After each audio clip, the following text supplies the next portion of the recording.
bem-vindos a mais esta edição do Conversas na Eclésia, numa semana que é especial para nós, aqui no Secretariado das Comunicações Sociais da Igreja, na Eclésia.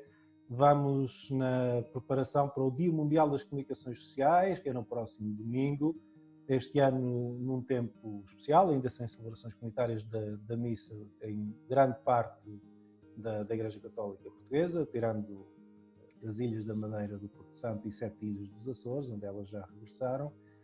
Precisamente da Madeira tenho hoje comigo o Ricardo Oliveira, que é diretor do Diário de Notícia. Boa tarde e muito obrigado por estares connosco hoje.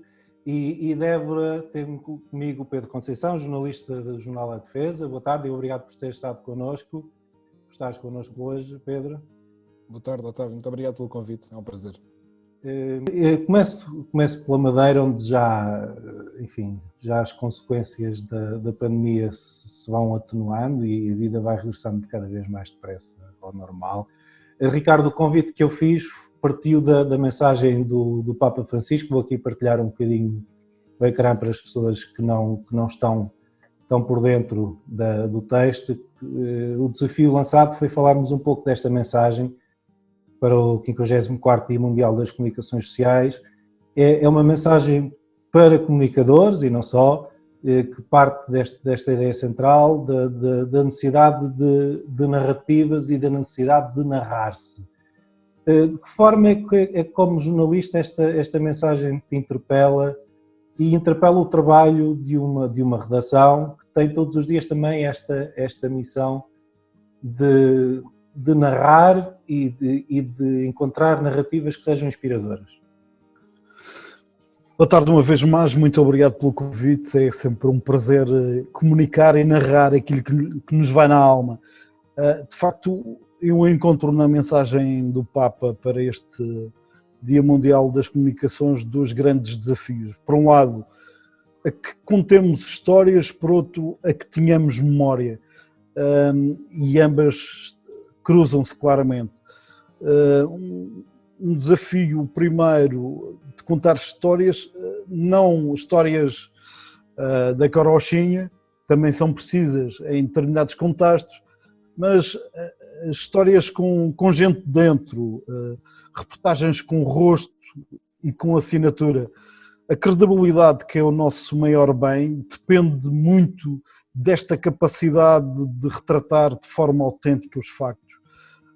A realidade ganha, a meu ver, um outro esplendor se for inquestionável, e para sê-lo tem que ter presente de forma intransigente este pacto com a verdade. É um pacto que não pode ser atraiçoado por ninguém, nem de forma nenhuma. As histórias podem ter dois tipos de carga, podem ser claramente positivas. Nós também aqui temos rubricas como o Final Feliz, como as boas notícias, que por sinal neste tempo de pandemia tivemos necessidade de ampliar, mas temos todas as outras histórias que têm uma carga mais negativa. O Papa prefere as histórias boas, as histórias que, como ele diz, que edifiquem, que ajudem a reencontrar as raízes e a força para prosseguirmos. Mas é importante notar que também admite as más, porque diz Francisco, mesmo quando narramos o mal, podemos aprender a deixar o espaço à redenção, podemos reconhecer no meio do mal o dinamismo do bem e dar-lhe espaço. Por isso, acho que há uma compatibilidade muito grande nesta dimensão, neste primeiro desafio que eu encontro na mensagem do Papa Francisco entre as boas e as más, porque, no meu entender, e esse é o exercício que a minha redação tenta fazer todos os dias, as histórias têm que ser menos das coisas e mais das pessoas. São as histórias que falam de nós na nossa dimensão real, não ficcionada, e a beleza que elas têm, que podem valorizar o nosso meio e a nossa sociedade. Nós já falámos daqui a pouco sobre outra dimensão que abordaste, que eu também quero abordar, que é da memória, mas queria conversar com o Pedro um bocadinho sobre esta questão. Nós somos pessoas que por profissão e por vocação, acho que se pode dizer assim, procuramos e contamos histórias. De que forma é que este desafio lançado pelo Papa toca cá dentro neste ano? Realmente a mensagem do Papa toca muito, como falavas, nós que temos um pouco esta profissão, e mais profissão, vocação, né? Sempre ouvi dizer, é jornalista, então és curioso, né? A história és curioso. Mas agora, refletindo na mensagem do Papa, pensava no seguinte: todos nós somos curiosos, né? Todos somos curiosos. E acho que a curiosidade não é má, né? Porque é a curiosidade que nos leva a perguntar o porquê, como é que as coisas funcionam, o que é que surgem. Agora, a questão é só como é que nós preenchemos essa curiosidade, e acho que é aí que o Papa também nos dá algumas pistas, não é? Porque é sempre a história do bem e do mal, não é? Mas é a nossa condição humana, estamos perante o bem e o mal, e podemos preenchê-las com boas histórias, como falava o Ricardo, né? com vida dentro, com conteúdo, que nos interpelam a todos, ou então podemos preenchê-lo, como também diz o Papa, aquela tentação da bisbilhotice, né? do entrar na privacidade, e infelizmente estamos muito cheios disso, né? Não só nos meios tradicionais, que felizmente ainda vão tentando manter aqui uma ética e um bom trabalho nas notícias, nas histórias que contam, mas sobretudo as redes sociais, que têm isto tudo maravilhoso, que nós estamos agora aqui a usar e que nos permitem isto, mas também depois tem o outro lado, e que pronto, é sempre esta luta do homem entre o bem e o mal, entre a boa história e a má história, e infelizmente sabemos que a curiosidade muitas vezes é preenchida, e muitas vezes caímos nessa tentação de preencher com más histórias, com mentiras, com coisas que não dúbias, com histórias dúbias, com suposições, e isso de facto, como disse o Papa, não faz bem a ninguém, não é? Nem nós próprios que as contamos, nem sobretudo a quem as recebe, não é? E por isso é que acho que a nossa responsabilidade como comunicadores e jornalistas é cada vez maior, não é? Agora que se fala tanto das fake news, e o Papa também fala isso na mensagem, até das deep, nem conhecia essa expressão, mas realmente às vezes já a coisa é tão exageradamente falsa que até é incrível como é que alguém pode acreditar, mas temos que, e nós como profissionais temos que ter muita atenção a isso e lutar contra isso mesmo, né? Procurando despertar as pessoas, fazendo até uma literacia para que elas saibam ler e tentem perceber a fonte da informação e o que é que está ali de fundo, porque às vezes parece incrível como é que as pessoas acreditam em histórias que passam aí nas redes sociais, mas o facto é que as pessoas acreditam, não é? Há um pensador italiano que diz que este é o tempo do homem que acredita em tudo. E é efetivamente surpreendente como é que as coisas que se podendo verificar, nós tendo acesso à biblioteca de conhecimento através do telemóvel, e é instrumentalizado. E isso leva-me ao segundo ponto, Ricardo, que falavas há pouco, que é a importância da memória. O texto do Papa fala desta memória partindo de uma narrativa que é fundamental para o cristianismo, que é a Bíblia, e da persistência, da importância de contar e fixar na memória episódios significativos. E às vezes a ideia que eu tenho, tanto nos leitores como até nas redações, sem querer generalizar e sem querer ser injusto, é que há alguma falta de memória. Até na forma como se tratam assuntos, falta perceber que isto já aconteceu, isto já foi esclarecido, ou já foi debatido, ou que se calhar não é uma história assim tão nova e tão interessante que possa merecer que estejamos a chover no molhado. Que forma é que esta ideia de sermos guardiães de memória num tempo hiper rápido é também uma forma, um olhar nobre que o Papa tem até sobre a comunicação? Ora, o Papa é engraçado. Eu descobri nesta mensagem, que confesso não ter dado conta em janeiro, duas coisas que julgo serem importantes e que valorizam o fator memória. A primeira é o grau de previsibilidade para aquilo que nos aconteceu. O Papa em janeiro não sabia que iríamos viver este tempo, mas já lançou os alertas que se revelam essenciais e que aqui já foram referidos, para que este tempo, para além do vírus, não traga outro mal, que é o mal da mentira, do boato, da bisbilhotice, das fake e das coisas a elas ligadas. E é engraçado que em janeiro ele previu que esse pudesse ser um dos fios condutores desta história menos benigna que nos acompanha dia a dia. E há uma outra dimensão que ajuda a consolidar a memória, que é o facto de eu descobrir nesta mensagem uma componente muito artesanal, e para quem vive numa ilha ligada ao bordado e ao vinho, frases do género do tecer, do tear, leva-nos para essa dimensão humana de fazer as coisas. E acho que o Papa tem esse mérito de transmitir, através desta mensagem, a massa com que se deve contar a história, que é ter esta enorme sensibilidade para ir àquilo que nos liga a todos, a humanidade, que é feita destes fios entrelaçados que nos ligam uns aos outros. Quanto à memória, eu costumo dizer que é a memória que faz a diferença no jornalismo, tal como na vida.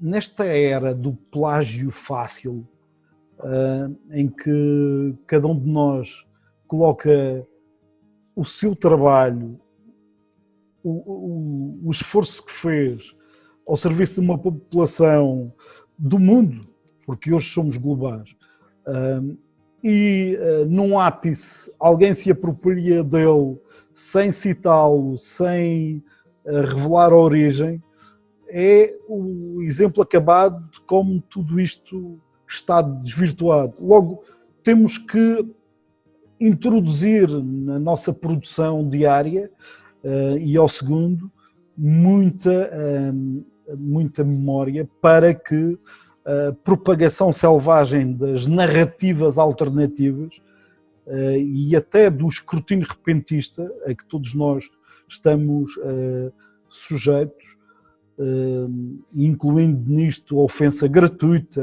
o reparo infundado. Hoje toda a gente se acha jornalista e com dados suficientes para desmontar aquilo que tu partilhas. Logo, se tu não introduzires o factor que para mim é decisivo, que é a memória, que é saber relacionar, que é dar contexto, que é ter presente aquilo que já fez caminho, estamos tramados.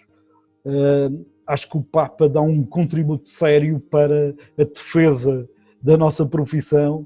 Se calhar não era o seu objetivo, mas julgo e estou muito grato por ter sublinhado esta dimensão que faz a diferença. Eu não tenho dúvida, e o Otávio falava que algumas redações padecem desta falta de memória porque são extremamente jovens, porque foram muito esmagadas nos tempos de crise e esperamos todos que não voltem a ser-lo agora, porque perderam alguns hábitos, nomeadamente o hábito de ir ao arquivo, de cruzar incessantemente as informações com os momentos históricos, que elas podem ter espelho, podem ter reflexo. Tudo isso contribui para alguma leviandade, entre aspas, da nossa produção. É óbvio que temos que fazer esse exercício todos os dias, de procurar garantir conteúdos minimamente situados, enquadrados e com um rastro histórico. Mas nem sempre é fácil. Porquê? porque, como diz o Papa, pedem-nos muito e a toda a hora, a todo o segundo. Já. E essa pressa liquida-nos, como nos liquida a força de gente sem escrúpulos, mas que tem muitos seguidores ou que tem um lastro muito grande nas redes, que, semeando muita coisa infundada, tem um alcance brutal. Portanto, estamos metidos aqui num grande sarilho, mas o sarilho será bem maior se não tivermos esta grande defesa, que é de termos memória, de termos coerência na produção jornalística. Pedro, como é importante, não só no trabalho, mas é na relação com os leitores, porque quando, aqui no caso estamos a falar de 2 jornais regionais, há uma proximidade maior com o público, também de potenciar a memória de quem está do outro lado. Eu agora, a questão da memória, lembrei-me daquela expressão que é muito conhecida e para não ser e para ser rigoroso, procurei aqui na net, que é aquela frase que a gente já ouviu: um povo sem memória é um povo sem história, não é? E segundo aqui a minha fonte, que acho que é segura, é de Emília Viotti da Costa, e realmente é verdade, não é? É que a memória é fundamental, não é? E para nós é o que dizia o Ricardo. Eu acho que nos tempos que vivemos temos que ser o mais verdadeiros na nossa profissão e o mais éticos e o mais corretos, e por isso esse exercício que começamos a ouvir logo na escola de comunicação, de confrontar toda a informação, não é? Várias fontes, cruzar. Eu confesso que a primeira vez que ouvi nem tinha pensado bem que era isso um pouco fazer jornalismo, não é? Nós encantamos-nos por contar histórias, mas realmente depois perceber a seriedade que isto tem e que isto implica, não é?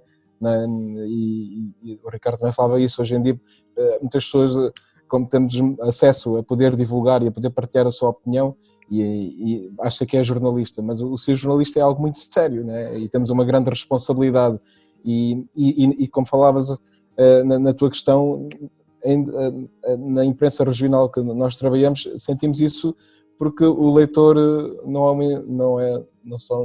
infelizmente não são milhões, né? São alguns milhares, mas eles ligam-nos, aliás, batem-nos à porta da redação, entram pela nossa redação, confrontam-nos, perguntam, e por isso acho que a mensagem do Papa apela-nos a isso, né? A sermos muito autênticos na nossa profissão, muito honestos, muito verdadeiros, porque depois isso é que ajuda a que a nossa história tenha credibilidade e o nosso meio tenha credibilidade, não é? Eu quando entrei para o jornal A Defesa, já há 15 anos, o jornal já levava uma caminhada de mais de 80 anos, não é? E por isso já passaram ali muitas pessoas, mas ver o feedback dos leitores que querem continuar a assinar o jornal, que querem continuar a receber as notícias, isso dá-me essa responsabilidade de continuar a fazer muito bem este trabalho e também tenho sempre muito essa consciência quando estou a fazer a edição das notícias e das histórias que podem entrar em cada edição, de pensar, isto vai criar memória, vai ficar para a história, portanto é importante se quer escolher esta história e não esta, ou agora sublinhar este ponto, não é? E por isso o critério no tempo corre, mas o critério sempre, e eu, digamos entre aspas, o meu mestre, que foi o Conde Salvador dos Santos, que Deus tenha, saudosa memória, que ele sempre me dizia isso: Pedro, procura as histórias das vilas, das aldeias mais pequeninas, que mais ninguém falou, né? Mas que são essas histórias verdadeiras, que fazem a história de um povo, que preservam essa memória, né?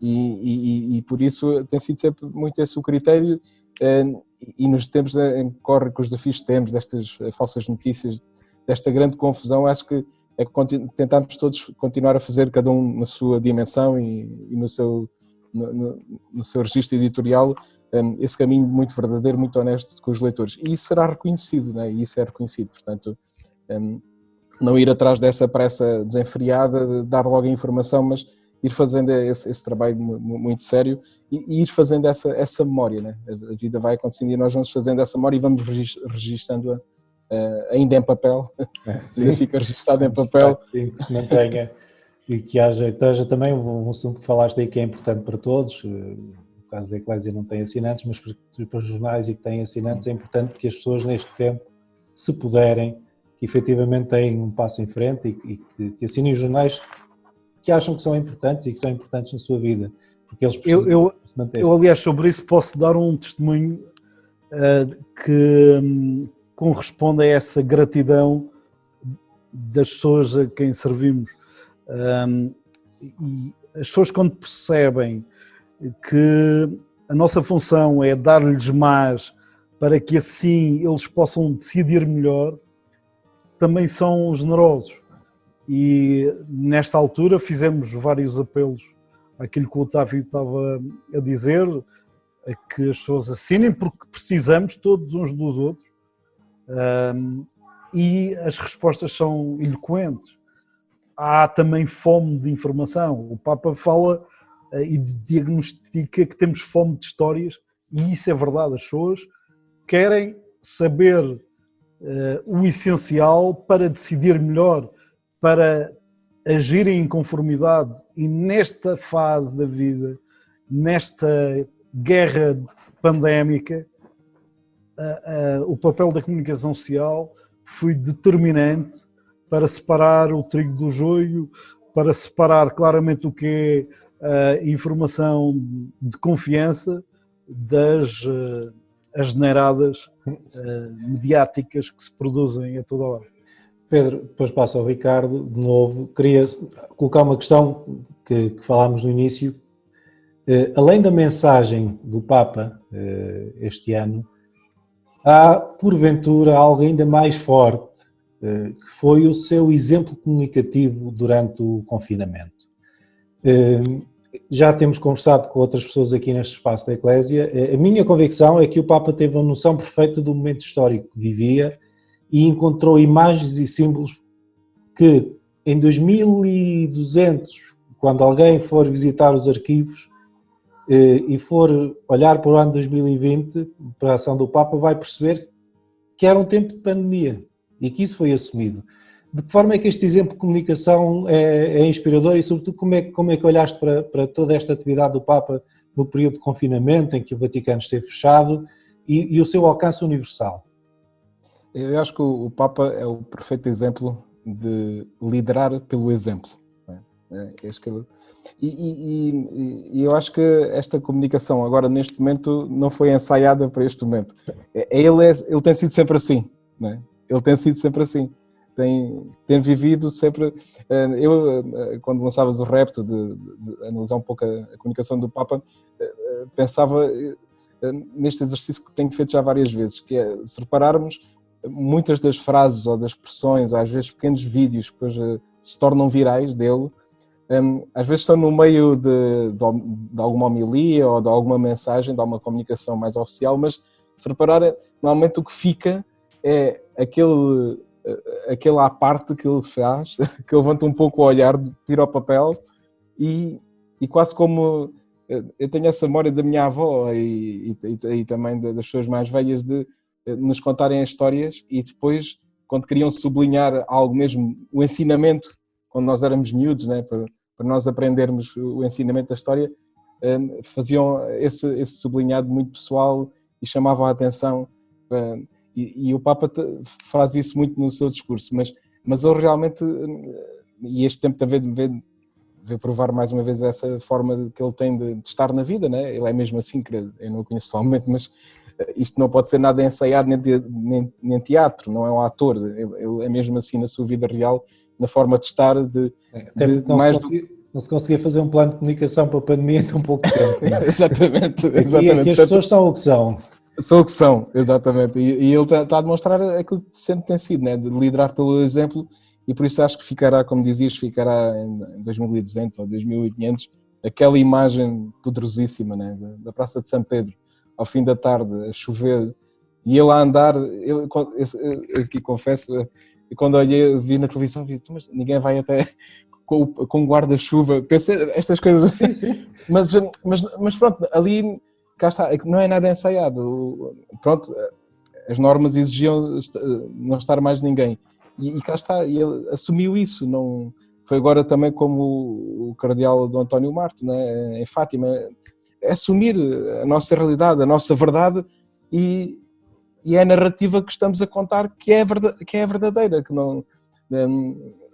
Estamos todos confinados, estamos todos a lutar contra este inimigo invencível e portanto, todos nós temos que vivê-lo o mais verdadeiro e o mais conscientemente possível. E o Papa tem feito isso e por isso estas imagens, também depois analisava um pouco agora um pouco as homilias que ele tem feito e se repararmos, ele já abordou quase todas as classes laborais e sociais, sobretudo as que estão na frente da luta da pandemia e sobretudo os que estão também, infelizmente, na frente das consequências desta pandemia, dos desempregados, dos migrantes, né? E ele tem tido palavras para todos e por isso, mais uma vez, é mais um exemplo com imagens muito fortes e com palavras muito fortes desta liderança pelo exemplo que o Papa Francisco já nos habituou.